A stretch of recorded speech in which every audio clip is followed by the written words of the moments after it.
హైదరాబాద్ నగరంలో సంచలనం రేపిన municipal commissioner రాసలీల ఘటనకు సంబంధించి పూర్తి స్థాయిలో కూడా ఇప్పుడు వారసుగూడ పోలీస్ స్టేషన్కి ఈ రాసలీల వ్యవహారం బయటకు రావడం జరిగింది. అయితే ముఖ్యంగా ఈ కమిషనర్కి సంబంధించిన మున్సిపల్ కమిషనర్ జానకిరామ్ భార్య ఇచ్చిన ఫిర్యాదు మేరకు కేసు నమోదు చేసుకుని దర్యాప్తు చేస్తున్నారు వారసుగూడ పోలీసులు. ప్రస్తుతం అంతా పాటు వారసుగూడ సీఏ సైదుల్ గారు ఉన్నారు. సార్ చెప్పండి సార్, మీకు ఫిర్యాదు అందిందా, ఏమైనా అందింది, ఈ ఘటనకు సంబంధించి అసలు ఏ విధంగా సమాచారం వచ్చింది మీకు? ఈ ఘటనకు సంబంధించి ఇవాళ మార్నింగ్ 9:30 ప్రాంతంలో మాకు 100 డైల్ కాల్ వచ్చింది.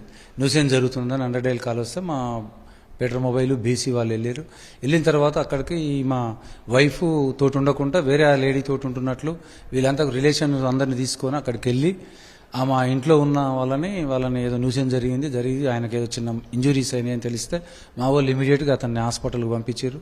ఏమని తీసుకొచ్చి పిలిపించి అడిగితే ఏమో చెప్తున్నది, ఏమో కంప్లైంట్ ఇచ్చింది. ఇప్పుడే నాకు 6 సంవత్సరాల క్రితం మ్యారేజ్ అయింది జానకిరామ్ తోటి. మ్యారేజ్ అయిన కానుంచి నన్ను మా అత్త మామ అందరూ నన్ను ఇబ్బంది పెడుతున్నారు, అరాజ్ చేస్తున్నారు. చేసుకుంటూ నాతో ఉండకుండా గత 5 నెలల నుంచి వేరే దగ్గర ఉంటుందని నాకు తెలిసింది, వేరే ఆమెతోటి.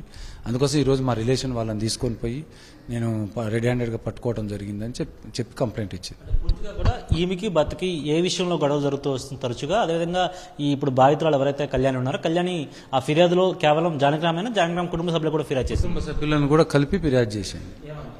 అందరు కలిసి నన్ను అరాజ్ చేస్తున్నారు, మా అత్త కూడా అరాజ్ చేస్తున్నది, కొట్టినా పడాలి, అన్న ఏదైనా మొగోడు తిరిగినా పడాలని అని మెన్షన్ చేసింది. పూర్తిగా కూడా ఈమెకి పెళ్ళక ముందు అంటే ముఖ్యంగా జానకిరామ్కి మీ రెండో భార్య లేదా మొదటి భార్యకి ఏమైనా సంబంధం సంబంధించి ఏమైనా సమాచారం వచ్చింది? పూర్తి సమాచారం రాలేదు. ఆయన కూడా మనం మాట్లాడితే కానీ తెలుస్తుంది. ఇప్పుడు ఇచ్చిన కంప్లైంట్ ప్రకారము ఆయన తోటి మాట్లాడితే తర్వాత ఇన్వెస్టిగేషన్ తర్వాత చెప్తాను. జానకిరామ్ భార్య ఇచ్చిన కంప్లైంట్ ప్రకారం, కళ్యాణి ఇచ్చిన కంప్లైంట్ ప్రకారం మీరు ఫిర్యాదు చేశారు కదా, ఆ ఫిర్యాదులో ఏమేమి పేర్కొన్నారో అదేవిధంగా మీరు ఏ సెక్షన్ కింద కేసు ఫైల్ చేసే అవకాశం కనిపిస్తుంది? భార్యాభర్తలు అది డొమెస్టిక్ వైలెన్స్, హరాస్మెంటు అండ్ భార్య బతుకున్నాక వేరే లేడీ తోటి ఉంటే అది బైగామీ కిందికి వస్తుంది, ఆ సెక్షను. అదేవిధంగా కొట్టినందుకు అందరు కలిసి హరాస్మెంట్ చేస్తున్నందుకు ఆ సెక్షన్ల కింద కేసు రిజిస్టర్ చేశారు. మరోవైపు ఈ కేసులో కళ్యాణి ఫిర్యాదు ఒక ఎత్తు అయితే, మరోవైపు జానకిరామ్పై జరిగిన దాడి ఘటనకు సంబంధించి ఆ వీడియోలు కూడా మీరు చూసుంటారు. పూర్తిగా కూడా ఇప్పుడు అతను కూడా ఫిర్యాదు ఇస్తే మీరు తీసుకోవడానికి సిద్ధంగా ఉన్నారా? అదేవిధంగా అతని వైపు నుంచి ఎటువంటి ఫిర్యాదు వచ్చే అవకాశం కనిపిస్తుంది? అతను ఏది ఇచ్చినా కానీ పోలీస్ స్టేషన్లో ఫిర్యాదు తీసుకోబడుతుంది. జరిగింది అది ఏమున్నా కానీ దాని మీద యాక్షన్ తీసుకోబడుతుంది. ఇప్పుడు పూర్తిగా కూడా జానకిరామ్తో పాటు కలిసి ఉన్న ఆ మహిళ గురించి ఫిర్యాదులో ఆమె పేర్కొందా? అదేవిధంగా ఆ మహిళకి జానకిరామ్కి సంబంధం ఏంటి, ఎలా పరిచయం ఏర్పడింది, గతంలో ఏమైనా సరే వివాదాలు జరిగాయా అని తెలిసిందా? గతంలో వివాదాలు ఏం లేదు. అందులో దివ్య అనే అమ్మాయితోటి కలిసి ఉంటున్నారు ఇద్దరని తెలిసి వెరిఫై చేసుకుని నేను మా రిలేషన్ వాళ్ళని తీసుకొని అడగటానికి వెళ్ళాను ఈరోజు మార్నింగ్ అని చెప్తున్నారు.